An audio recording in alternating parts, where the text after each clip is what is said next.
उत्तराखंड में भारतीय जनता पार्टी ने कांग्रेस के विधायकों को खुला ऑफर क्या दिया है? आखिर क्या कांग्रेस के विधायकों के सामने कोई विकल्प नहीं बचा और क्या भारतीय जनता पार्टी पूरी तरीके से अब इस मकसद के साथ ही आगे बढ़ रही है कि विपक्ष का सफाया कर दिया जाए? तो क्या उत्तराखंड में भी कांग्रेस का सफाया होने वाला है? क्या जो बचे कुचे विधायक हैं वो भी भारतीय जनता पार्टी ज्वाइन कर लेंगे? और अब लीडरशिप के सामने चुनौती यही है कि वो कैसे अपने विधायकों को बचाए, कैसे भारतीय जनता पार्टी जो लोभ लालच दे रही है उस चंगुल से विधायकों को बाहर निकाले। और संकट इस बात को लेकर ज्यादा है क्योंकि लोकसभा चुनाव नजदीक हैं और कांग्रेस में भगदड़ वाली स्थिति अगर मचती है, विधायक भी भाग जाते हैं, तो फिर पार्टी का क्या होगा? और बीजेपी की तो रणनीति यही है कि किसी भी तरीके से लगातार तीसरी बार लोकसभा की 5 सीटें जीती जाएं और हर सीट पर ज्यादा से ज्यादा वोट हासिल किए जाएं। देखिए, पहाड़ में हम तो अधिकतर मत हमारे पक्ष में प्राप्त होते जब पोलिंग होता है।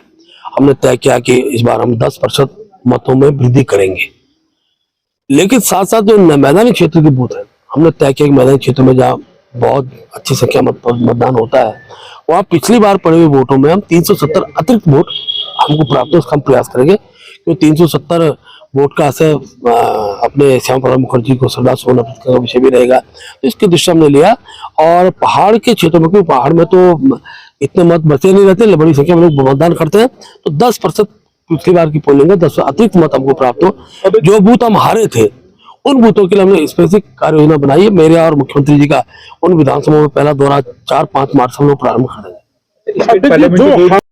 सरकार और संगठन एक अलग तरीके की रणनीति के साथ उत्तराखंड में खुद को मजबूत करने की कोशिश में है और इसके लिए कांग्रेस के विधायकों को तोड़ने से भी परहेज नहीं कर रहे। और कांग्रेस में इसलिए भी ज्यादा बेचैनी है, परेशानी है कि पार्टी के नेता अपने बारे में ज्यादा सोचते हैं, पार्टी के संगठन के बारे में नहीं सोचते, एक दूसरे की टांग खिंचाई ज्यादा होती है और यही खेल हो जाता है। मैंने तो बड़े शुरुआती दौर में कह दिया था, जब प्रदेश अध्यक्ष द्वारा जो है संगठन का गठन किया गया, मैं तभी कह दिया था कि मैं लोकसभा का चुनाव नहीं लड़ूंगा।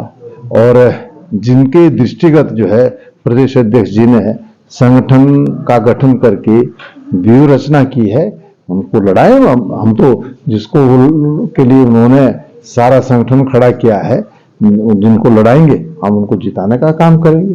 तो इसलिए मैं तो शुरुआती दौर में कह चुका हूं मैं चुनाव नहीं लड़ रहा। अच्छी बात है, 35 लोगों ने अगर आवेदन किया है, 35 तो एक बहुत बड़ी संख्या है। और जिसे भी जो है राष्ट्रीय नेतृत्व टिकट देगा, हम उसको लड़ाने का काम करेंगे।